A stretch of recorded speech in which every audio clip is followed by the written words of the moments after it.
স্পষ্ট করে বলে দিতে চাই, ভারতের যারা সেপারেটিস্ট আছে বাংলাদেশে আমরা তাদেরকে আশ্রয় প্রশ্রয় দিয়ে যে সেভেন সিস্টার রয়েছে সেটাকে বাংলাদেশ থেকে, ভারত থেকে আলাদা করে দেব।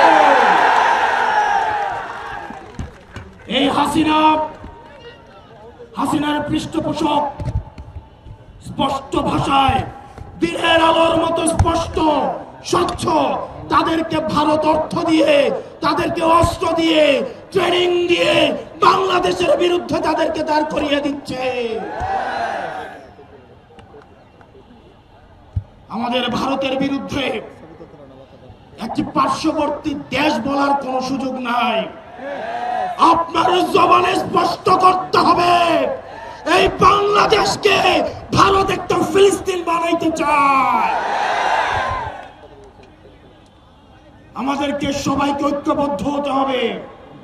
ক্ষমতার জন্য, গদির জন্য, মন্ত্রণালয়ের জন্য যারা দিল্লিকে কিবলা দিচ্ছে এই বাংলাদেশের স্বাধীনতা তারা তৃতীয়বারের মতো বিক্রি করে দেওয়ার প্রস্তুতি নিচ্ছে।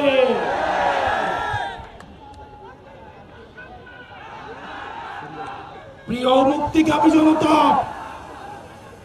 আপনার আমার মৃত্যু এই নির্বাচন কমিশনের কাছে কেবলমাত্র একটি সংখ্যা।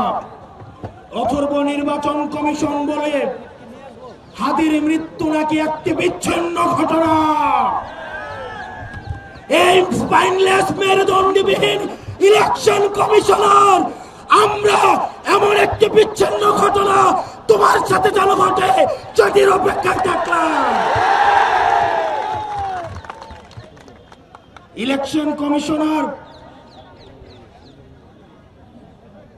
কাদের প্রেসক্রিপশনে নিয়োজিত, কারা তাকে নিয়োগ করেছে? এরকম ইলেকশন কমিশন আজকে যদি চলে যায়, যে লাইন ধরবে ইলেকশন কমিশন হওয়ার জন্য শাহবাগ থেকে শহীদ মিনার পর্যন্ত যোগ্য ইলেকশন কমিশনার খুঁজে পাওয়া যাবে, কিন্তু আমার ভাই হাদি যে অনন্তকালের উদ্দেশ্যে যাত্রা করেছে আমার ভাই হাদিকে আর খুঁজে পাওয়া যাবে না। প্রিয় মুক্তিকামী সংগ্রামী জনতা, আপনারা জানেন আমাদের দেশে এক শ্রেণীর আওয়ামী লীগ রয়েছে, তারা শিক্ষক পরিচয়ে বিশ্ববিদ্যালয়গুলোতে কার্যক্রম পরিচালনা করে, যারা টকশোজীবী নামে হচ্ছে টেলিভিশনগুলোতে হত্যার বৈধতা উৎপাদন করে, যারা নাট্যকর্মী পরিচয়ে, যারা নাটক সিনেমাতে আমাদের মতো সংগ্রামী মানুষের মৃত্যুর বৈধতা উৎপাদন করে, এই বিশ্ববিদ্যালয়ে নীল দলের যে ৫টা শিক্ষকরা রয়েছে তাদেরকে ধরে ধরে এই বিশ্ববিদ্যালয় থেকে বের করে দিতে হবে। এই নাটক সিনেমা থেকে আওয়ামী মুজিবের ৫টা এসব শিল্পী কর্মীদেরকে দেশ থেকে বের করে দিয়ে ভারতে পাঠিয়ে দিতে হবে।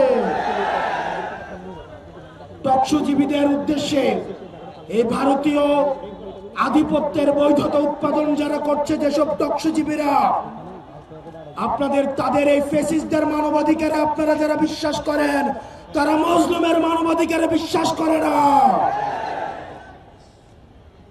আর দিন শেষে আজকে এই বেদিতে আপনারা যারা বসেছেন আর যারা আসেন নাই, আপনাদের দুইজনকেই বলি, ক্ষমতার লোভে অন্ধ হইয়েন না।